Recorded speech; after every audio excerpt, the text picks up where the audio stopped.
एक दिन गांव में कैद पड़ गया, बारिशें ना आई, खेत सूख गए और अनाज की कमी हो गई। जिन लोगों ने मेहनत की थी उन्होंने पहले से ही खाने पीने का सामान जखीरा कर लिया था, लेकिन रामत ने कभी इस बारे में सोचा भी न था। जब खाने के लाले पड़ गए तो वो एक एक घर जाकर मदद मांगने लगा।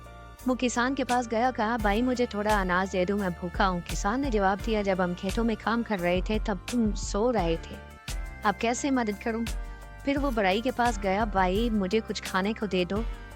बड़ाई ने कहा, जब मैं लकड़ी काट रहा था तुम दरख्त के नीचे आराम कर रहे थे, अब मैं तुम्हारी मदद कैसे करूं। रामत शर्मिंदा हो गया मगर कुछ न कर सका। उसने आखिर में अपनी माँ से कहा, अम्मी मुझे खाने को कुछ ने। माँ ने आ बड़ी और कहा, बेटा मैंने पहले ही कहा था कि सुस्ती छोड़ दो, मगर तुमने मेरी बात ना मानी। अब ये भूख ही तुम्हें मेहनत का सबक सिखाएगी। रामत को अपनी गलती का एहसास हुआ और उस दिन के बाद उसने कायली छोड़कर मेहनत ही बनने का ऐद किया। इस कहानी से हमें यह सबक मिलता है कि काली इंसान की सबसे बड़ी दुश्मन है। अगर वक्त पर मेहनत न की जाए तो बाद में सिर्फ पछतावा ही रह जाता है।